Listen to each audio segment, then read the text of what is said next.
마태복음 11장 1절에서 19절 말씀, 예수께서 12제자에게 명하시기를 마치시고 이에 그들의 여러 동네를 가르치시며 전도하시려고 거기를 떠나 가시니라.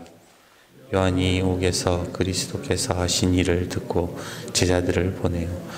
예수께 여짜오되 오실 그이가 당신이오니이까 우리가 다른 일을 기다리오리이까? 예수께서 대답하여 이르시되 너희가 가서 듣고 보는 것을 요한에게 알리되 맹인이 보며 못 걷는 사람이 걸으며 나병 환자가 깨끗함을 받으며 못 듣는 자가 들으며 죽은 자가 살아나며 가난한 자에게 복음이 전파된다 하라. 누구든지 나로 말미암아 실족하지 아니하는 자는 복이 있도다 하시니라. 그들이 떠나매 예수께서 무리에게 요한에 대하여 말씀하시되 너희가 무엇을 보려고 광야에 나갔더냐? 바람에 흔들리는 갈대냐? 그러면 너희가 무엇을 보려고 나갔더냐? 부드러운 옷 입은 사람이냐? 부드러운 옷을 입은 사람들은 왕궁에 있느니라. 그러면 너희가 어찌하여 나갔더냐? 선지자를 보기 위함이었더냐? 옳다, 내가 너희에게 이르노니 선지자보다 더 나은 자니라. 기록된 바 보라, 내가 내 사자를 내 앞에 보내노니 그가 내 길을 내 앞에서 준비하리라 하신 것이 이 사람에 대한 말씀이니라. 내가 진실로 너희에게 말하노니 여자가 낳은 자 중에 세례 요한보다 큰 이가 일어남이 없도다. 그러나 천국에서는 극히 작은 자라도 그보다 크니라. 세례 요한의 때부터 지금까지 천국은 침노를 당하나니 침노하는 자는 빼앗느니라. 모든 선지자와 율법이 예언한 것은 요한까지니 만일 너희가 즐겨 받을진대 오리라 한 엘리야가 곧 이 사람이니라. 귀 있는 자는 들을지어다. 이 세대를 무엇으로 비유할까? 비유하건대 아들이 장터에 앉아 제 동물을 불러 이르되 우리가 너희를 향하여 피리를 불어도 너희가 춤추지 않고 우리가 슬피 울어도 너희가 가슴을 치지 아니하였다 함과 같도다. 요한이 와서 먹지도 않고 마시지도 아니하며 그들이 말하기를 귀신이 들렸다 하더니 같이요 인자는 와서 먹고 마시매 말하기를 보라 먹기를 탐하고 포도주를 즐기는 사람이요 이와 죄인의 친구로다 하니 지혜는 그 행한 일로 인하여 옳다함을 얻느니라. 아멘. 한 주간도 잘 지내셨습니까? 오늘 우리 장로님 기도처럼 미국의 유명한 기독교 작가인 빌립 얀 씨가 쓴 하나님 당신께 실망했습니다라는 책을 보면 이 책에 리차드라는 사람의 이야기가 나옵니다. 이 사람은 한때 목회를 꿈꿀 정도로 믿음이 좋은 사람이었지만 어린 시절 부모의 이혼을 비롯해서 인생의 여러 아픔을 겪으면서 그 속에서 아무리 기도해도 응답하지 않는 하나님을 원망하다 결국 성경책을 불태워버리는 이야기입니다. 좀 극단적인 이야기인 것 같지만 이 사람의 리처드라는 사람의 이야기를 통해서 필립 얀 씨는 이런 이야기를 합니다. 우리는 겉으로 드러내지 않지만 사람들은 하나님에 대해 세 가지 의문을 가지고 있다. 첫째, 하나님은 과연 공평하신가? 둘째, 하나님께서는 왜 침묵하시는가? 셋째, 살아계신다면 왜 숨어 계시는가? 사실 우리는 이런 질문들을 마음속에 품고 살지만 그런 의문들을 갖고 있지만 혹 믿음 없다는 소리 들을까 봐 표현하지 못한다라는 겁니다. 여러분들은 어떻게 생각하십니까? 여러분들도 이런 질문을 하신 적이 있으십니까? 지난 수요일 아무도 없는 예배당에서 혼자 앉아있다 문득 섭섭한 마음이 들었습니다. 사실 올해 초만 해도 우리 교회는 부흥을 기대했습니다. 뭔가 대단한 일을 경험한 것은 아니었지만 적어도 하나님의 계획이 이 가운데에 있고 하나님이 일하고 계신다는 확신이 제 마음속에 있었지요. 지난 2년 동안 성도들도 조금씩 늘었고 예배 분위기도 좋아지고 아멘 소리도 잘 크게 나오고 예배 드리는 것이 너무너무 행복했습니다. 왠지 잘 될 것만 같았고 부흥될 것 같았고 이렇게만 가면 뭔가 일이 벌어질 것만 같은 그런 희망들을 가지고 있었지요. 그런데 코로나 사태가 터지면서 된소리를 맞은 겁니다. 이제 뭔가 좀 으쌰으쌰 해보려고 하는데 텅 빈 예배당에서 예배당과 그리고 방황하는 성도들을 생각해 보니까 그만 힘이 빠지고 하나님께 섭섭한 마음이 들었던 것입니다. 공무원들은 노이로제 걸릴 정도로 매주 전화를 해댑니다. 곱지 않은 세상의 시선 속에서 한 주만 더 이렇게 기다리는 시간이 얼만데 여전히 다음 주 예배조차 가늠하지 못하는 이런 상황, 왜 이런 상황을 주님은 가만히 보고만 계시는 것일까? 왜 이제 우리 교회가 뭔가 좀 움직이려고 하는데, 뭔가 힘을 받으려고 하는데 왜 주님은 멈추게 하시는 걸까? 어쩌면 지금 감옥에 있는 세례 요한도 예수님에 대한 실망감이 들었을지도 모릅니다. 왜냐하면 감옥에 있는 이 세례 요한의 귀에 들리는 예수님의 소식이 전부 다 그의 기대와는 전혀 다른 이야기들이 들려오기 때문이었지요. 요한의 제자가 찾아와서 이야기합니다. 선생님 들으셨습니까? 예수님이 악한 자를 대적하지 말라고 합디다. 예수님이 그러는데 가난한 자가, 온유한 자가, 차라리 핍박받는 자가 복되다 합디다. 그리고 그뿐입니까? 지금 그분이 하는 일들은 죄인과 함께 어울려 다니면서 포도주 마시고 잔치 자리에 참석하는 그런 일들을 하고 있다고 합디다.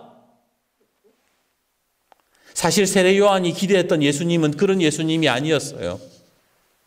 마태복음 3장에 보면 세례 요한이 예수님을 어떻게 소개하는지 아십니까? 이미 도끼가 나무 뿌리에 놓였으니 좋은 열매를 맺지 아니하는 나무마다 찍어 불에 던지리라. 나는 너희로 회개하기 위하여 물로 세례를 베풀거니와 내 뒤에 오시는 이는 나보다 능력이 많으시니 나는 그의 신을 들기도 감당하지 못하겠노라. 그는 성령과 불로 너희에게 세례를 베푸실 것이요 손에 키를 들고 자기의 타작마당을 정하게 하사 알곡은 모아 곡간에 들이고 쭉정이는 꺼지지 않는 불에 태우시리라. 세례 요한이 소개했던 예수님은 능력의 예수님, 키를 들고 잘못된 것을 죄를 지적하시고 심판하시는 예수님이었다고 그렇게 소개하고 있지 않습니까? 예수님은 손에 키를 들고 타작마당을 정하게 하는 분, 알곡과 쭈정이를 가려내어서 심판하는 분이라고 세례 요한은 그렇게 기대했던 것입니다. 그렇게 믿었던 것입니다. 그런데 그런 세례 요한의 기대와는 달리 지금 예수님이 하신다는 일이 뭡니까? 타작마당을 정하게 하시기는커녕 오히려 쭉정이 같은 인간들이랑 어울려 다니면서 용서해라, 사랑해라 그러고 다니시더라는 겁니다. 예수님이 이 땅에 오셨는데, 하나님의 아들이 이 땅에 오셨는데 달라지는 게 없는 거예요. 악인들은 여전히 권력을 휘두르고 종교 지도자들은 타락해서 한패가 되었습니다. 백성들은 방황하고 세상은 미쳐 날뛰어가는데 예수님은 지금 도대체 무엇을 하신단 말입니까? 섭섭하고 답답한 마음에 요한이 예수님께 물었던 것이지요. 예수께 여짜오되 오실 그이가 당신이오니까 우리가 다른 일을 기다리오리까? 예수님이 정말 우리의 구원자 맞습니까? 나는 정말로 예수님을 신뢰하고 믿어도 되는 겁니까? 차라리 구원자가 아니라면 지금 이야기해 주십시오. 세례 요한이 이야기한 것이 바로 이런 것이었던 것입니다. 이렇게 세례 요한의 믿음이 흔들리고 있을 때에 예수님은 요한에게 이렇게 전하라고 말씀하십니다. 우리 4절에서 6절 말씀을 함께 읽어보겠습니다. 우리 4절에서 6절 말씀을 같이 읽도록 하겠습니다. 시작. 예수께서 대답하여 이르시되 너희가 가서 듣고 보는 것을 요한에게 알리되 맹인이 보며 못 걷는 사람이 걸으며 나병 환자가 깨끗함을 받으며 못 듣는 자가 들으며 죽은 자가 살아나며 가난한 자에게 복음이 전파된다 하라. 누구든지 나로 말미암아 실족하지 아니하는 자는 복이 있도다 하시니라. 아멘. 세례 요한이 원한 답은 이런 것이 아니었습니다. 맞으면 맞다, 틀리면 틀리다, 걱정하지 마라, 이제 내가 다 곧 심판해서 다 쓸어버릴 것이다. 그런 대답을 원했지. 나 때문에 실족하지 않는 자가 복되다. 이런 대답을 듣고 싶었던 것은 아니었다는 겁니다. 그런데 왜 예수님은 세례 요한에게 요한이 원하는 답을 주시지 않고 오히려 이렇게 말씀을 하신 것일까요? 20세기에 가장 영향력 있는 신학자 중에 한 사람인 하비칵스라는 사람이 있습니다. 이 사람의 책에서 그는 이런 이야기를 합니다. 오늘날 교회들이 점점 커지고 교회들은 많아지는데 왜 교회들이 힘을 잃어갈까요? 그 이유는 예수님의 마음을 이해하려고, 예수님의 마음을 헤아리려고 하지 않았기 때문이다. 언젠가 하비칵스 교수가 성도들을 대상으로 실험을 합니다. 소위 지성인이라고 불리는 공부 좀 했다고 하는 그리스도인 의사 600명을 모아놓고 설문조사를 하지요. 마태복음 9장에 보면 세 사람이 나오잖아요. 딸을 잃은 회당장 야이로, 12년 동안 혈루증을 앓고 있다가 목숨 걸고 예수님 옷자락 잡았던 여인, 그리고 그 사람들을 치유하신 예수님. 이렇게 마태복음 9장에는 이 대표적인 인물이 세 사람이 나오는 거예요. 근데 이 세 사람을 놓고 이런 질문을 합니다. 이 세 사람 중에 누구의 마음에 제일 공감이 가십니까? 그러자 이런 결과가 나왔습니다. 딸을 잃은 야이로의 심정에 가장 공감이 간다고 대답한 사람이 300명. 혈루증 여인의 심정에 공감 간다고 말하는 사람은 100명, 예수님은 6명, 나머지는 잘 모르겠다는 거예요. 그러면서 이 하비콕스가 주장하는 것이 뭐냐? 이 땅의 교회가 어느 순간부터 예수님의 마음을 들여다보는 능력을 잃었다라는 거예요. 예수님의 심정, 예수님의 마음을 헤아려 보고자 하는 그런 묵상의 능력을 잃어버렸다는 겁니다. 아픈 자를 치료하고 오병이어의 기적을 일으키시는 예수님의 능력은 좋아요. 오케이입니다. 하지만 정작 하나님 나라를 향한 그 예수님의 마음을 이해하고 그 예수님의 마음을 따라서 살아려고 하는 사람이 없더라는 거예요. 요한복음 6장 15절에 뭐라고 말씀합니까? 그러므로 예수께서 그들이 와서 자기를 억지로 붙들어 임금 삼으려고 하시는 줄 알고 다시 혼자 산으로 떠나가시니라. 오병이어의 기적이 일어나고 사람들이 예수님을 억지로 임금으로 삼으려고 했대요. 왜 임금 삼으려고 했습니까? 예수님의 능력이 좋았기 때문입니다. 오병이어 때문에 자기들의 배가 불렀기 때문이에요. 그래서 예수님 임금으로 삼으려고 하자 예수님이 어떻게 하셨대요? 떠나가셨대요. 오늘 우리 한국 교회의 능력이 왜 사라졌을까요? 예수님의 능력이 왜 사라졌을까요? 오늘날 많은 교회들이 손가락질 받고 TV, 라디오만 켜면 들을 수 있는 복음과 설교가 쏟아져 나오는데도 왜 우리가 변화되지 않는가? 그것은 예수님의 능력은 좋아하지만 예수님의 힘과 권능을 통해서 예수님을 왕으로 인정하고 싶지만 정작 예수님의 마음을 들여다보려고 하는 그 헤아리는 마음이 없어서인 것은 아닐까요? 곰곰이 생각해 보니까 저도 그랬던 것 같아요. 교회의 부흥, 성도들이 늘어나는 현상에는 아주 관심이 있었습니다. 예수님의 능력으로 우리 교회는 부흥하게 될 것입니다. 예수님께서 함께 하시면 우리 교회에 많은 성도들이 찾아와서 하나님을 찬양하는 역사가 일어나게 될 것입니다. 그렇게는 외쳤지만 정작 내가 내 삶에서 예수님의 마음, 예수님의 심정을 헤아리고 예수님과 함께 그 길을 가려고 하는 마음은 얼마나 있었던가. 오늘 예수님의 능력만 바라는 사람들에게 예수님은 이렇게 말씀하십니다. 오늘 본문 7절과 8절 말씀을 한번 보십시오. 본문 7절, 8절 말씀. 그들이 떠나매 예수께서 무리에게 요한에 대하여 말씀하시되 너희가 무엇을 보려고 광야에 나갔더냐? 바람에 흔들리는 갈대냐? 그러면 너희가 무엇을 보려고 나갔더냐? 부드러운 옷 입은 사람이냐? 부드러운 옷 입은 사람들은 왕궁에 있느니라. 오늘 이 말씀을 목양실에 앉아서 묵상하는데 성령님이 저에게 이런 감동을 주십니다. 야, 송 목사, 네가 정말로 원하는 게 뭐냐? 네가 정말 보고 싶은 게 뭐냐? 바람에 흔들리는 갈대와 같은 너의 믿음이었더냐? 아니면 교회에 사람들이 넘쳐나고 네가 이름을 날리고 좋은 차 타고 인정받는 것을 기대했느냐? 그런 것들은 세상 왕국에 다 있다. 그렇습니다. 제가 정말로 보고 싶었던 것은 부흥되는 예배당이었지 예수님의 마음이 아니었던 것 같습니다. 예수님의 마음을 헤아려 보려고 예수님의 심정을 이해해 보려고 했던 적이 별로 없었던 것 같습니다.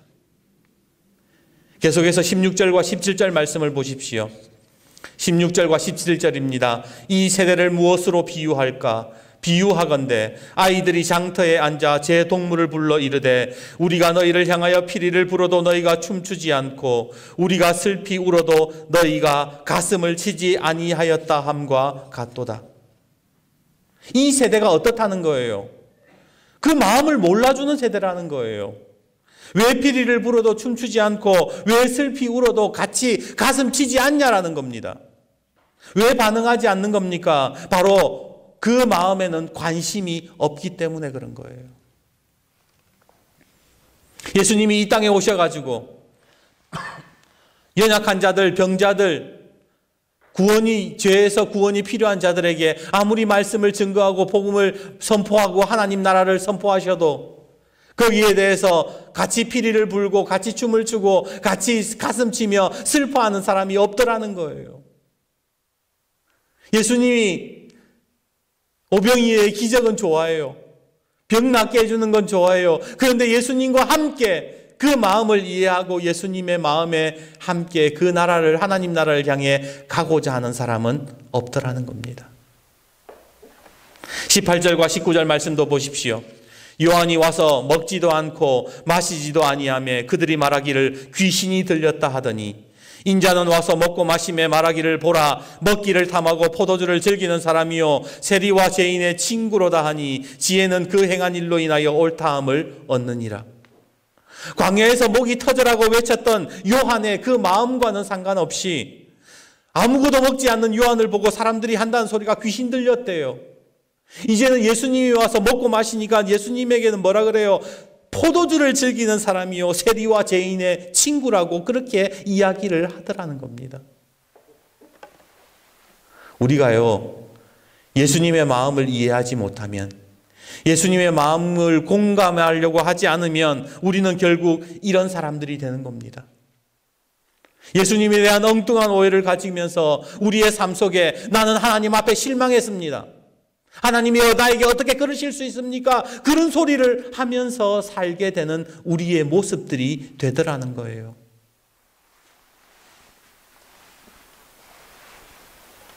사랑하는 여러분, 그렇다면 우리가 어떻게 해야 이 무리들의 시선에서 벗어나서 예수님의 마음을 우리가 들여다볼 수 있을까요? 우리 19절 후반절 말씀을 한번 보십시오. 19절 후반절에 예수님께서 공감하지 못하는, 예수님의 마음을 헤아리지 못하는 사람들을 지적하시면서 마지막에 이런 말씀을 하십니다. 지혜는 그 행한 일로 인하여 옳다함을 얻느니라. 지혜라는 것은 행한 일로 인하여 옳다함을 얻는다. 우리가 예수님의 마음을 진정 이해하려면 예수님이 행하신 일들을 봐야 된다는 거예요. 예수님이 세례 요한에게 뭐라고 얘기하셨어요? 5절에 맹인이 보며 못 걷는 사람이 걸으며 나병 환자가 깨끗함을 받으며 못 듣는 자가 들으며 죽은 자가 살아나며 가난한 자에게 복음이 전파된다 하라. 예수님의 행위에 대해서 말씀하시잖아요. 요한의 제자들이 와서 예수님이 그렇게 한다 합디다. 예수님은 이런 사람들과 어울린다 합디다. 그런 이야기를 할 때에 예수님은 오히려 뭐라고 말씀하시느냐? 내가 하는 일들을 보라라고 말씀을 하셨다라는 겁니다. 요한아, 네가 바라던 꿈꾸던 세상, 네가 바라던 기대, 네가 원하는 나의 능력 말고 내가 하고자 하는 일들, 곧 내 마음을 좀 들여다보아라. 예수님이 그렇게 말씀하시는 거예요.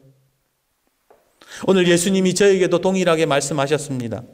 네가 바라던 교회, 네가 바라던 부흥이 되지 않는다고 실족하지 말고 내 마음, 내가 내 마음이 있는 곳, 내가 이루고자 하는 것을 보아라. 내가 원하는 것은 맹인이 보며 못 걷는 사람이 들걸으며 나병 환자가 깨끗함을 받으며 못 듣는 자가 들으며 죽은 자가 살아나며 가난한 자에게 복음이 전파되는 것이란다. 아, 그렇군요. 예수님이 정말로 원하시는 건 이런 거였군요. 사랑하는 여러분, 오늘 예수님의 마음을 보게 되는 은혜가 있기를 주님의 이름으로 축복합니다. 이 코로나의 시간 속에서 예수님의 마음을 우리가 이해하고 예수님의 심정에 공감하고 예수님이 바라는 하나님의 나라를 우리가 이루어가기를 간절히 원합니다. 말씀을 묵상하면서 참 은혜가 되는 사실은요, 세례 요한이 이런 의심을 해도, 세례 요한이 예수님에 대한 이런 실망을 해도 예수님은 그를 책망하지 않으셨다라는 겁니다. 도리어 요한에 대해서 여자가 낳은 자 중에 가장 크다, 더 큰 이가 없다라고 말씀하시고 오히려 세례 요한을 귀하게 여기셨습니다. 여러분, 의문을 갖는다는 것, 의심한다라는 것은 죄가 아닙니다. 왜냐하면 그 의문과 의심들 때문에 더 큰 진리를 발견할 때가 있기 때문이지요. 하지만 분명히 우리가 알아야 될 것이 있습니다. 의심조차도 예수님께 드려야 된다는 거예요. 사람들이 왜 이단에 빠지는 줄 아세요?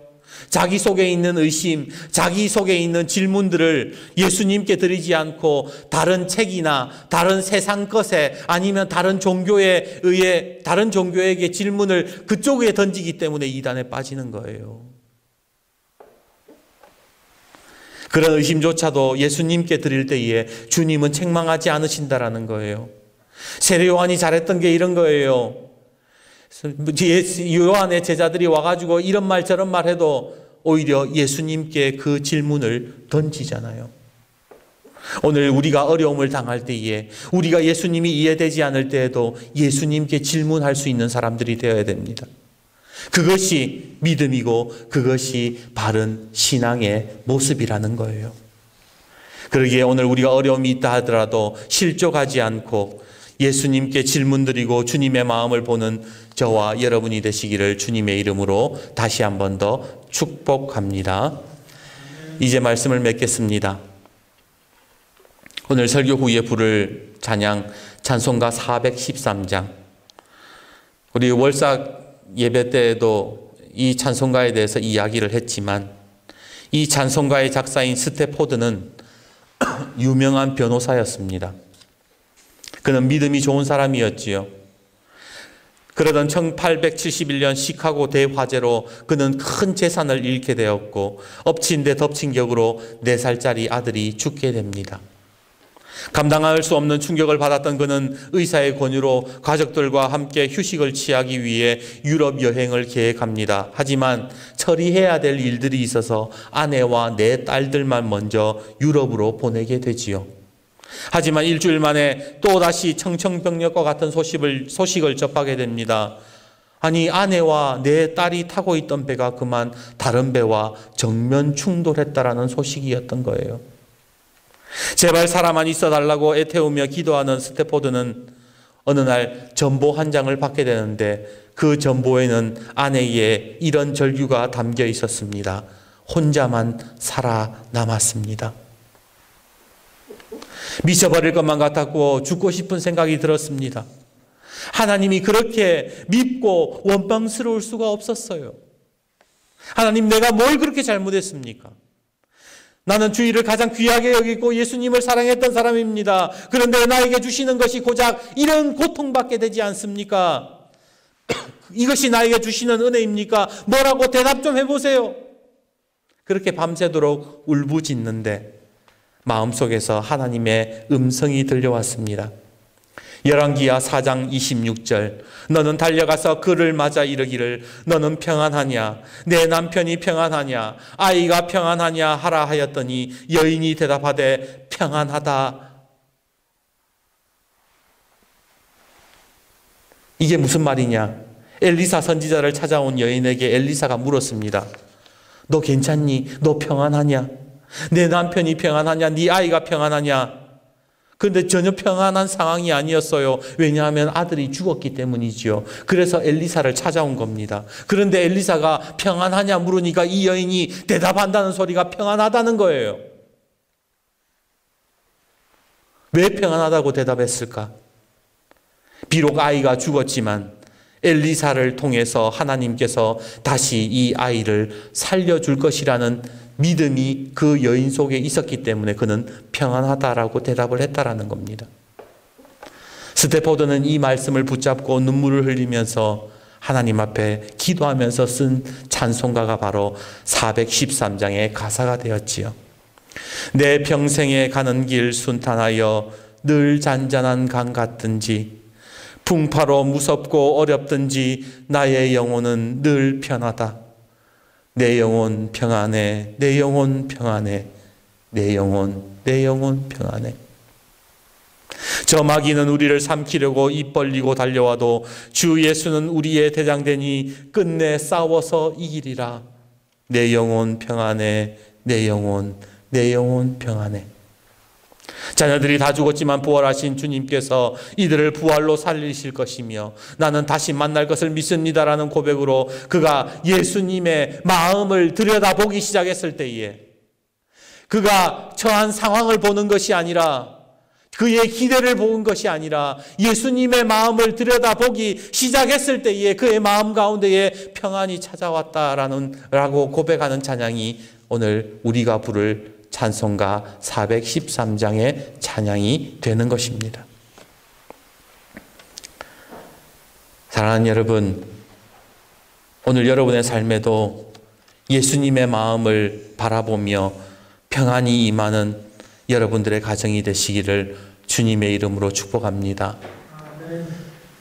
코로나로 인해서 많은 분들이 고통받고 있고 경제적으로 너무나도 힘들어하는 모습들을 볼 때면 너무나도 가슴이 아픕니다.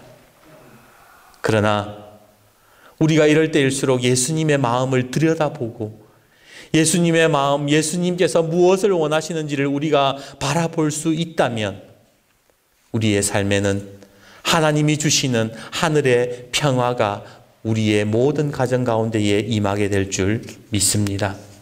그러기에 예수님의 마음을 들여다보고 지금 이 상황 가운데에 하나님의 나라가 이루어지며 하나님의 일하시는 역사를 기대하며 나아가시는 저와 여러분이 되기를 주님의 이름으로 축복합니다. 기도하겠습니다.